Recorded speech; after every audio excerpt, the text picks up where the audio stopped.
उजाले में, जब हमारे में इतनी ताकत है कि हम दिन के उजाले में लोगों को दिखाने की ताकत रखते हैं। बहुत सारे इन्फ्लुएंसर ऐसे भी होते हैं कि जो अपना नाम छुपाकर लोगों को कुछ परोसने की कोशिश करते हैं। ऐसा क्यों? वास्तविकता को हम छुपाने की कोशिश क्यों करते हैं? वास्तविकता को भी हम बोलते हैं ना कि कभी कभी ये कुछ लोग ऐसे होते हैं जिनके सामने गर्दन भी काट के रख दो तो बोलेंगे टेढ़ी कटी है।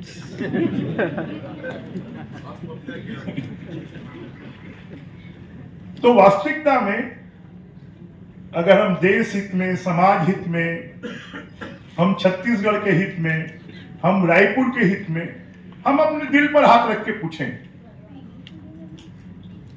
कि आज के 20 साल पहले का रायपुर और आज का रायपुर, हम अपने दिल पर हाथ रखकर पूछे कि हमारे नातेदार, रिश्तेदार, दोस्त, यार, मितान, भाटो दुनिया में कहीं से भी आते हैं तो रायपुर के बारे में क्या कहते हैं? अरे तुम्हारा रायपुर तो बदल गया है, तुम्हारा रायपुर पहचान में नहीं आ रहा है। अगर रायपुर में 5 मॉल हैं, नागपुर में भी 5 मॉल नहीं है। रायपुर में इतने थिएटर हैं, नागपुर में भी नहीं है। इतनी चौड़ी चौड़ी सड़कें, बी क्लास सिटी के अगर किसको हम देखेंगे तो रायपुर होगा।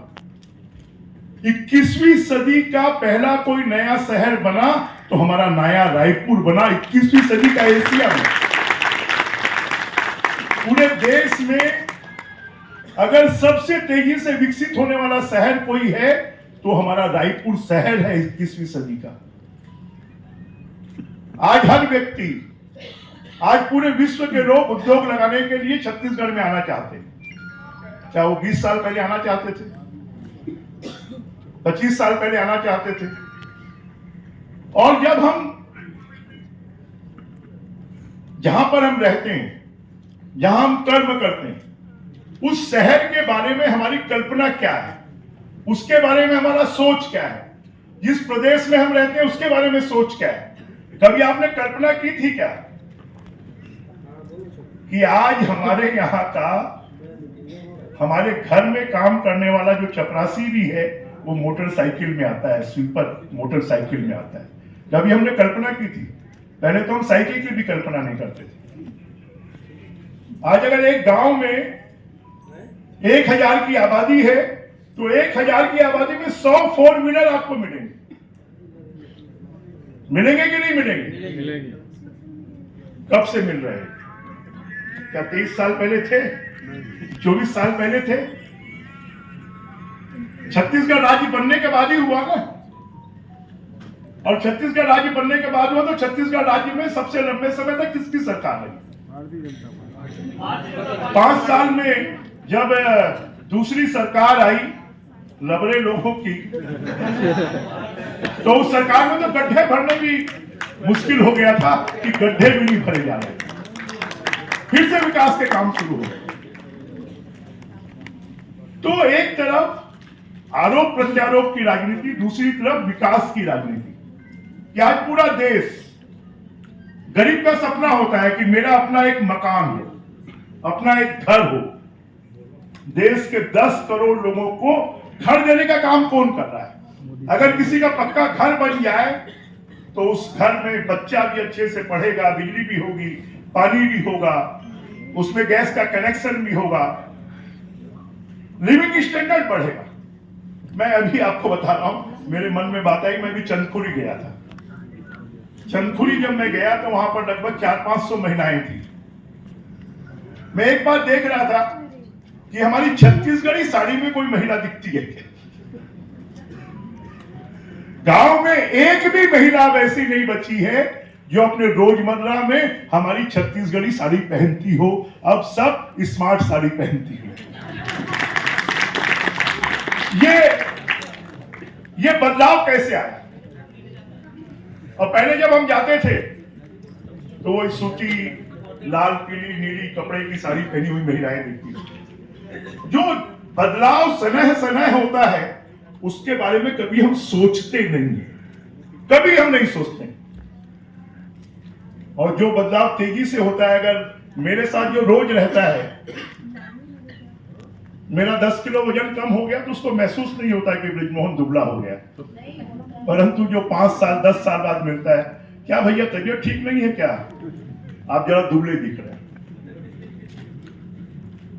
जो दूसरी पार्टियां हैं, वो पार्टियां पहले इंजेक्शन लगाती हैं, जब दर्द होता है तो उसको मल देती हैं और उसको लोग बोलते नहीं ये अच्छा है।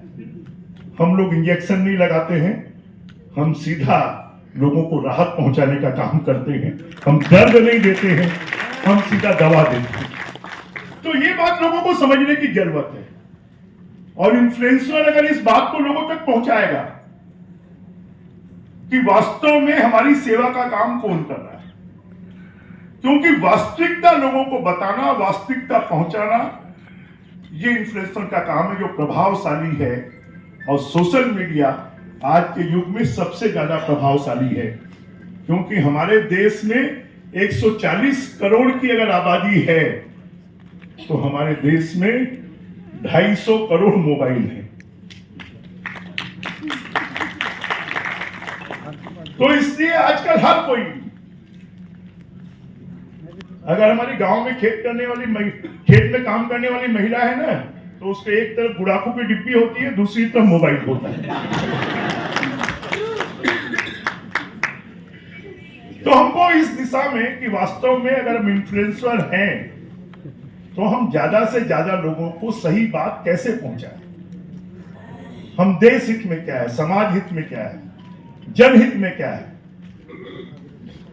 क्योंकि बहुत हमारे सब साथियों ने राजनीतिक बात की, मैं राजनीतिक, क्योंकि सब लोगों ने सब चीजें बोल दी हैं, परंतु मैं चाहूंगा कि आप सब, मैं भी अपना सोशल स्टेटस देखते रहता हूं, मैं भी देखता हूं कि अगर 200 लोगों ने कमेंट की तो गाली कितने लोगों ने दी।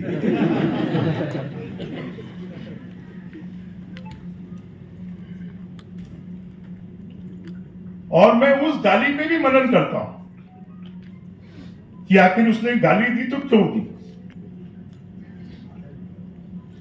जितने कमेंट्स आते हैं उन कमेंट्स का प्रिंट आउट निकालकर मैं अपनी सोशल मीडिया टीम को देता हूं कि इस कमेंट्स का कारण क्या है, जरा पता करें।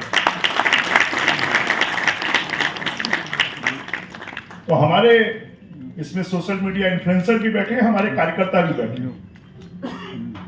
मैं ये मानता हूं